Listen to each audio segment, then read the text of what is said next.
Welcome back to our special segment called Brand Buzz, where we take a closer look at social media. Today's focus, young people and mental health. Just this week, the chief medical doctor and health educator for the United States, the U.S. Surgeon General, said he wants Congress to put a health warning label on social media apps.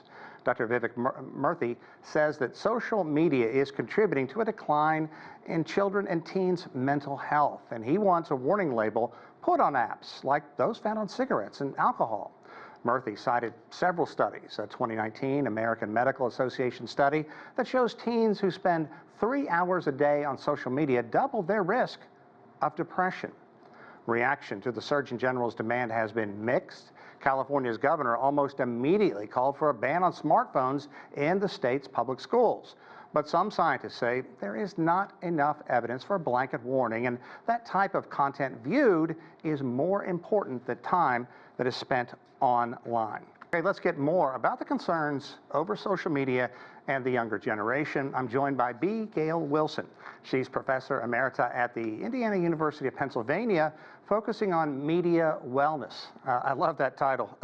That's very fascinating and very, I think, important after working in this field for quite a long time.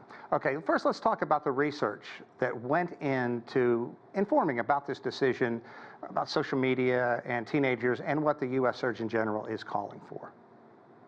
You said it right at the beginning of your piece that the research is mixed, and not everyone agrees that social media in the big picture is the problem, but certainly when we see adolescents spending too much time on social media unsupervised, it certainly can lead to harmful effects. But it also depends not only on the amount of time, but also on the content that they're looking at. Not all social media is negative.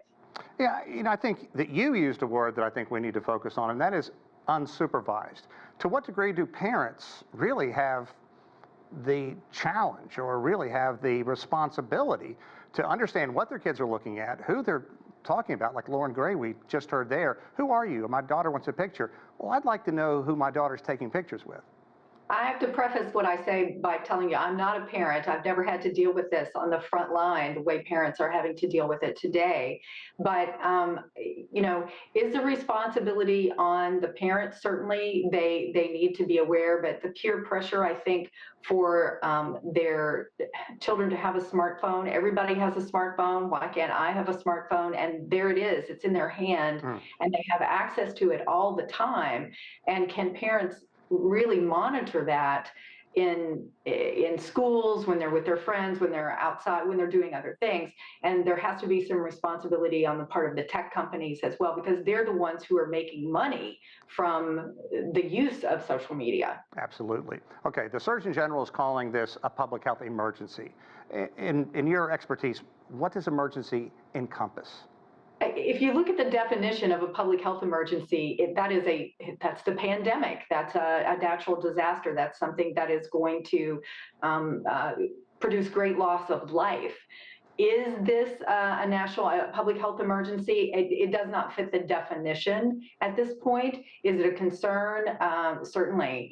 When you think about children looking at videos of self-harm and body image and the negative effects of those, certainly. Does it rise to the level of a public health emergency? Not by the definitions that I have looked at. Interesting. Okay, you talked about the tech companies and their responsibility in all this. What about the criticism that these tech companies are not sharing internal data? I mean, at the end of the day, they're in this to make money. So what do you think needs to be done? If you look internationally at some of the conversations that are happening in the UK and the EU, they are looking at privacy issues about how the algorithms target. As we know, you log on to, you do a search on Google for a product, and the next thing you know, you see ads for that. That they're really looking at how those algorithms target children as the push messages, kind of restricting things that are putting children at risk for their privacy as much as it is about their content. And I do think if you look historically, organizations like the Motion Picture Association in the United States, they enacted their own regulations rather than let the government do it for them. Yeah, those labels, G, Yes. PG, PG-13, Yes. things like that.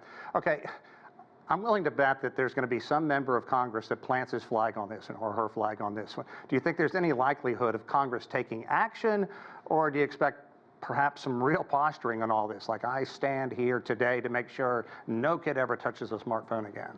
I think we both know the answer to that is going to be yes. And getting that, there is bipartisan support certainly for protecting children, how long it takes for them to come to an agreement. And then if you think about it, even if there is some sort of legislation, a regulation, a warning label passed, what's going to be the challenge to that in the court system? Where's that going to go? It's certainly going to be challenged. Yeah. Well, warning labels, I think if people look at movies, have certainly had a positive impact or done what they were supposed to do. So do you think warning labels can go far enough? What other steps do you believe need to be taken to make sure kids who do spend time online are looking at what they should look at and things that really don't adversely affect their mental health? There are a lot of conversations going on about phone-free schools. I think when a child has that device in their hands all the time, how do we regulate or how do we control what they see? The problem with the warning label is, well, what if my child is on a site that I'm not even aware of? New apps, new sites pop up every day. Right. And what's the latest thing that children are looking at? I know when I was teaching 20 years ago, my students were on Facebook. Mm.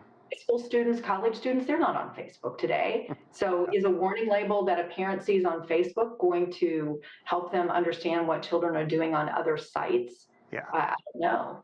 That's actually very accurate in my book. Okay, let's talk about bullying, because you talked about body shaming. Do you think that there is the potential to take this information and turn that into something that really is negative, that really can lead teens down a really horrific road?